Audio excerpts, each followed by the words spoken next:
Hi there, welcome to the archives. So this is the final session of the three-part Sister to Sister Keeping It Real 10-year anniversary post. So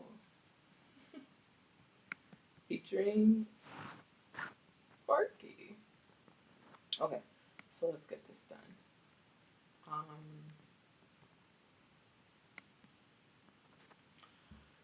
So in understanding that knowledge production around HIV prevention in the West is biased, racist, and purposely constructs Black women as the other and creates silos, I was able to consider some of the ways to empower, validate, and counter dominant hegemonic discourse that marks the bodies of Black women.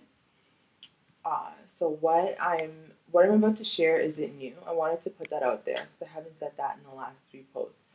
What I'm sharing obviously is not new, um, nor was it new at the time 10 years ago, or if it's 11 years ago, I don't remember. I, whenever I did this, um, these approaches are not necessarily new. What was new was me adding my own personal touch um, and infusing it with the arts-based, multicentric ways of learning. At the time, I was also studying like the Reggio Emilia, indigenous ways of learning. Um, sorry, I got distracted. African spirituality, all of those different things I put together to make this workshop possible. So I wanted to put that there. I wanted to flag that. That it's not necessarily new.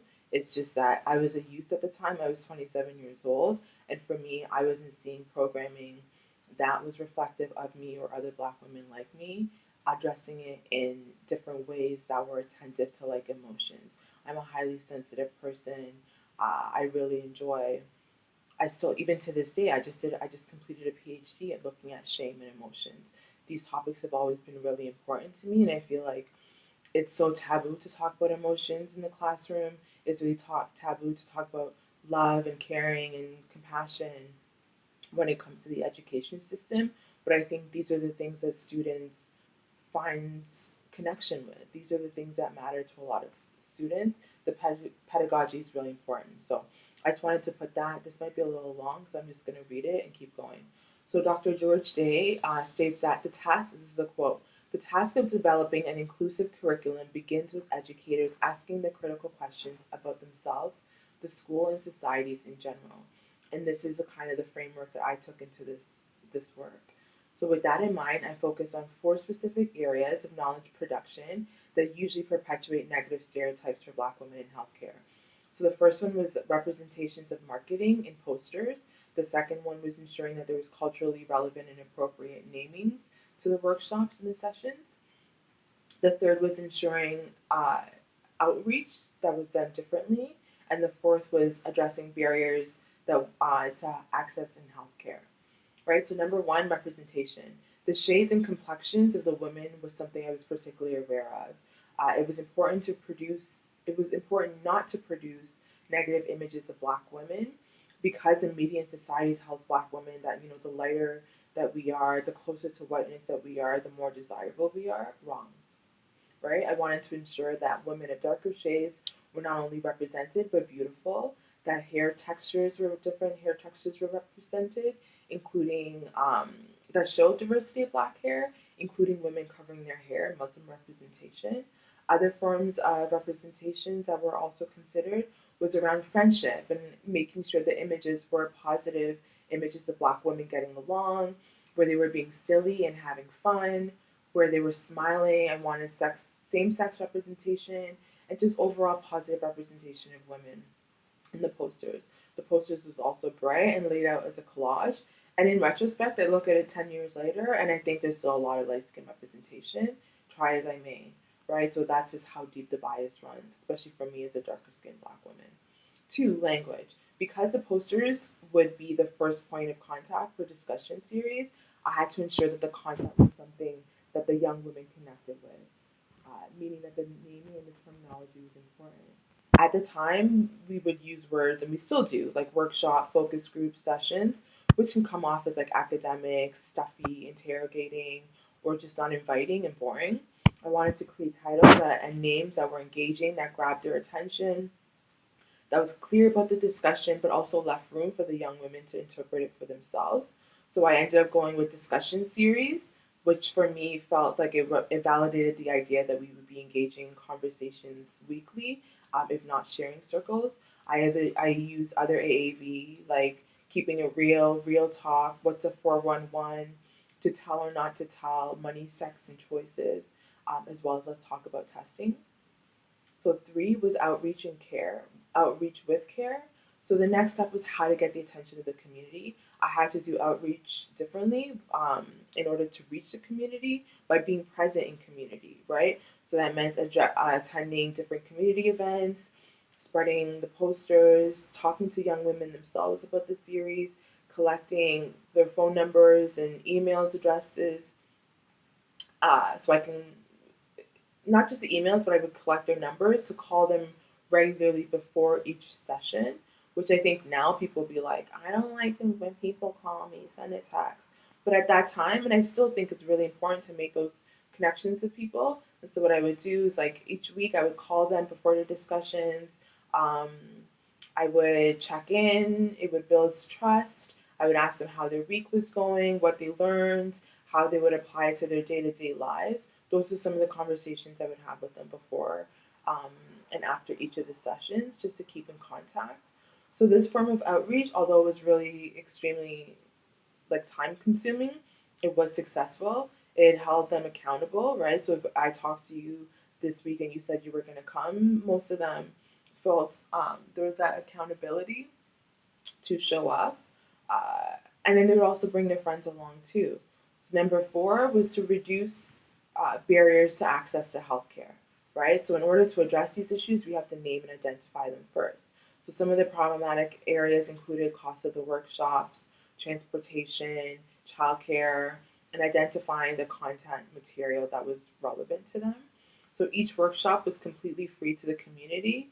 We provided food that was catered by HIV positive women in the community and some who weren't HIV positive, but all of them had started businesses.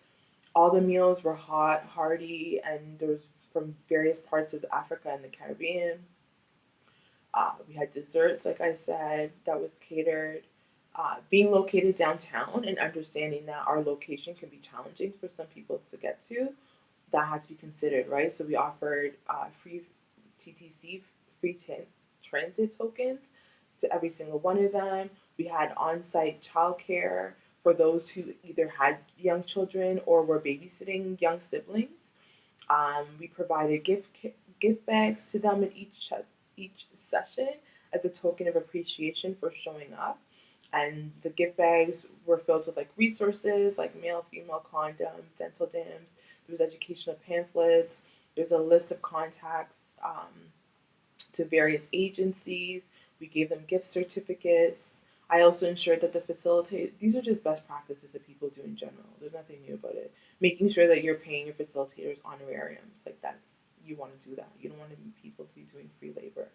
Um, Same with the peer educators. I made sure that they were also paid for running and organizing the workshops with me. So feedback was collectively through art, music, theater, painting, and oral storytelling. I joined the young women each week in our circles and learned just as much as I shared. It was a give and take relationship. Again, I didn't really facilitate much of it. I just created the space. I collaborated with others to create the space for these to happen, but I would join in just like a regular participant each week as well and learn and contribute just like they did. And that was intentional, right? I didn't want to create this hierarchy where it's like as a facilitator or as an employee, we are like up here and they're down here. I didn't want that. I just wanted to be able to participate just as they did. So in creating social networks, engaging in play, reliving youthful experiences, they shared stories of trauma in a space up with like other racialized and Black women. We were open about admitting when we were wrong. All of these different experiences created a shift internally, which I felt for me was a spiritual experience.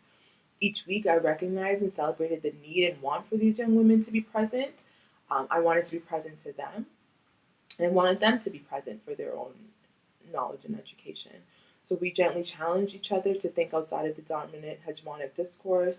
We grew to trust each other's words, and they were coming from a loving place. We gave each other grace and room to be able to call each other out lovingly. If we had to correct certain norms that like hadn't previously been challenged before, right? Often when you're in these spaces, you're learning critical insight that maybe you've never had before, right? This is important to offer grace and to understand that mistakes will be had. People will come in with their different assumptions, and we had to allow all of that to unfold organically. The evaluation forms that they filled out had words like love, trust, non-judgmental, and other words that were based on like the society would consider to be emotional responses that are best left out of the classroom. These are exactly the words that I wanted because these are the things that I put into it, and it was really good to see that they were reflecting it back. Love, trust.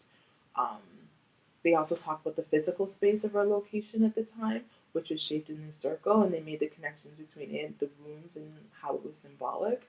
They spoke of the connection with the artwork and the poetry. They expressed appreciation for the food and just simply being able to share space with other Black women and hearing their real life experiences. They valued the intimacy and spoke of how life changing and empowering it was. So, my takeaway was that prevention work has to be from the very beginning inclusive of community and ensure that collaborations with others are mandatory.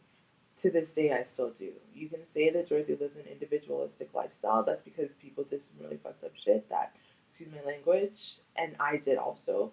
The trust has been broken and there's a lot of trauma responses. But before that, I deeply believe in these collaborations. Like I always have and I always will. We must ask from the very beginning the right questions in order to address some of these barriers, like knowledge, like who produces knowledge and how is it produced. To simply say that young women are not showing up for programming is not enough, right? We need to address the barriers that keep them from accessing healthcare and give them tools to empower them to take the necessary steps. We can no longer afford to use traditional Eurocentric forms of learning with young Black women. It doesn't work for many of us. Our voices must be heard, validated, and acknowledged as theory. Their experiential stories must be celebrated and told, but on their terms and not off their backs.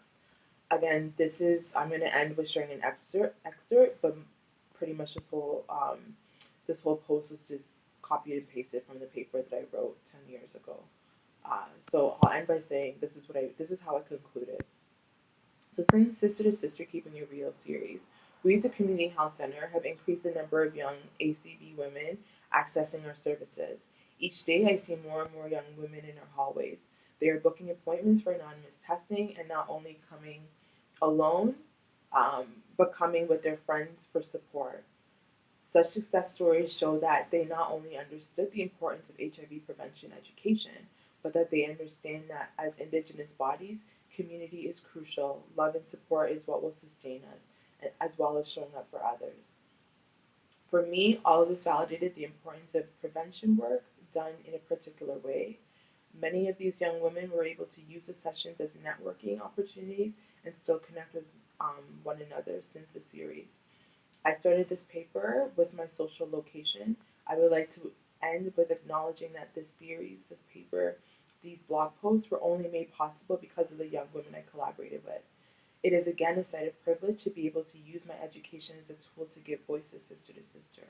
I'm cognizant of this privilege and want to give thanks to those that made it possible. Healing took place each time we met. So that's how I ended it, and that's how I'm going to end this one. Thanks for paying attention to this series if you did. Don't forget to like, subscribe, and share. Until next time, in solidarity, take care.